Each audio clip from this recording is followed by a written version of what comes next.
former big league manager with the Rangers, the Mets, and the Red Sox. He is now the athletic director at Sacred Heart University. He's been doing that since 2013. ESPN Baseball Tonight, you remember him from that.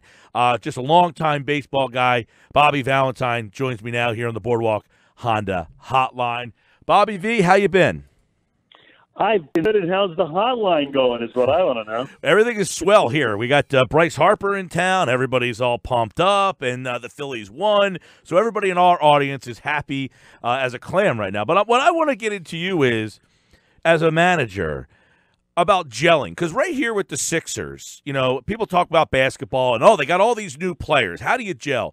Does that go into baseball too when you got 5 new guys out in the field playing together? Is there a component of having to get a roster gel in baseball? Oh, absolutely. In baseball, they call it chemistry because there's so many more players. In basketball, there's only a few, and you could just use a little gel to get them to stick together. But, you really need to know who your teammate is. You need to trust them, and trust is, that foundation of all relationships, whether it's on a team or off of a team. And you need some time. You're tested, and, people are watching. The teammates are watching how you react, what you say, and what you do. And if you pass the test, you usually help with the chemistry. And if you flunk the test, you usually start breaking the team apart. Now, the Phillies brought in a lot of big names, JT Realmuto, James Juan Segura, but Bryce Harper, McCutchen. But Bryce Harper is obviously the biggest of big names. When you were in New York, Piazza was there. What's it like having a personality, when you have to manage a guy of that magnitude when he walks in for the first time? Well, it's amazingly difficult, mainly because there's so much expectation from him, from everyone, from the front office and shaking hands with the trustee when he shows up, or the board member when he shows up.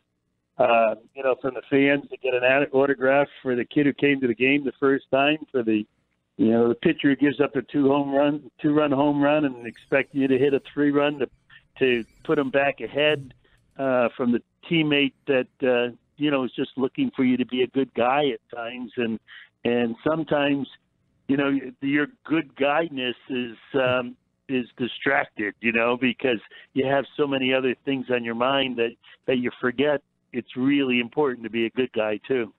Yeah, the expectations, I would assume, have risen dramatically in Philadelphia. And I wonder, when you're a part of a team like that, okay, you're Gabe Kapler, the first year, expectations maybe aren't all that high. Does the front office come to you at the beginning of the year and say, hey, Bobby, look, we know you're not going to win a whole heck of a lot this year. We're prepared for that. And then the next year they say, hey, Bobby, we got 5 All-Stars. You better win. I mean, is that something that is usually mapped out for you?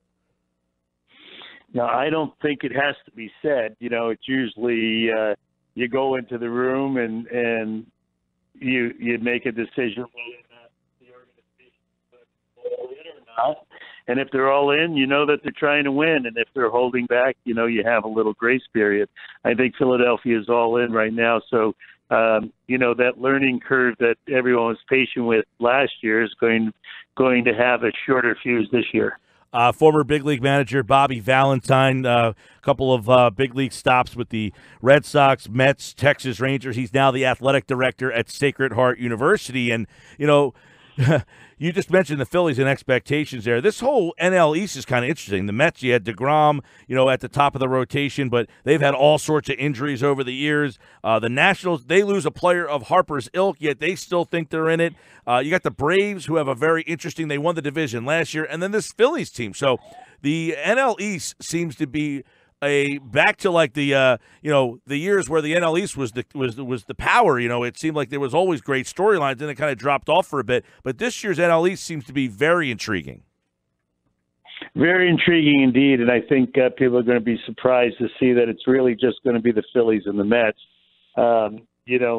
Atlanta might come on late if their young guys really come on and light a fire. that's needed as the season goes on. I don't think Washington's going to be in the mix personally, and I think it's going to be a really fun Northeast battle to the championship.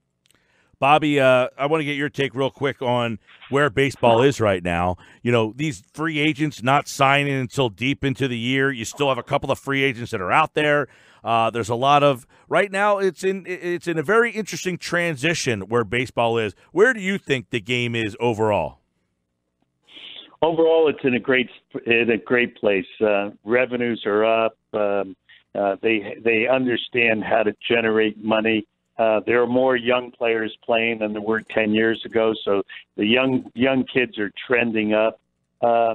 Just the economic world of baseball needs to be reset. You know, we're working under a system that was really established in 1972 through 1976. The first collective bargaining agreement went into place then with arbitration in 3 years, free agent in 6 years, and it was built perfectly for the player to gain status and gain control, really, of the marketplace. And I think the pendulum is swinging back now, where the owners are going to try to take, and they are taking more control of the marketplace. And, that next collective bargaining agreement is going to be very interesting on how it resets.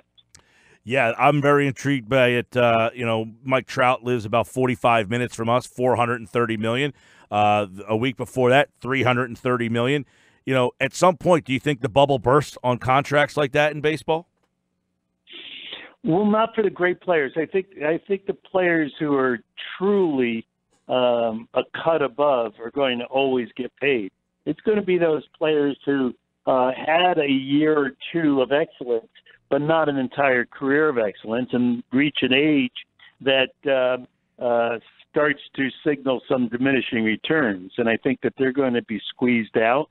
And somehow the new collective bargaining agreement is going to have to try to protect them because, it's a real tough duty. Everyone sees these dollars being thrown around, or even minimum salary at $550,000. But if you play 6 years in the minor leagues and 4 years in the major leagues, and that's 10 years of your life, and 3 of those years you made $500,000, you're not living on that the rest of your life, and you're not trained to do anything else but hit a baseball or pitch a baseball or catch a baseball or steal a base. So it's an interesting world that we're living in, and I think it's going to be interesting how it adjusts in the future. Bobby Valentine, now, how did you transition into this athletic director job at Sacred Heart, which, it's very interesting. When I saw this a couple of years ago, I was like, that's a very interesting change. It sounds like you're enjoying it, though.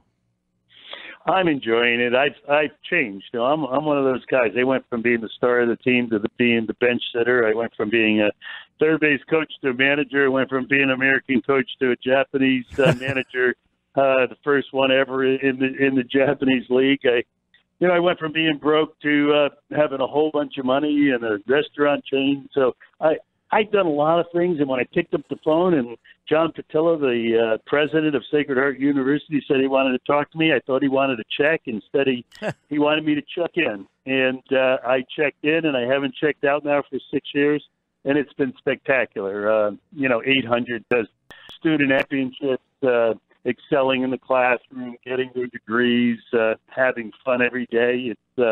It's rejuvenating, and I'm really happy I made the decision. Bobby Valentine, good to catch up and talk a little baseball and get a manager's perspective on some of the things that are happening here. Phillies, of course, tomorrow, and Sunday night we'll have them against the Braves here on 97.3 ESPN. Bobby, good to catch up with you, pal. Thank you. Good luck. Appreciate the call.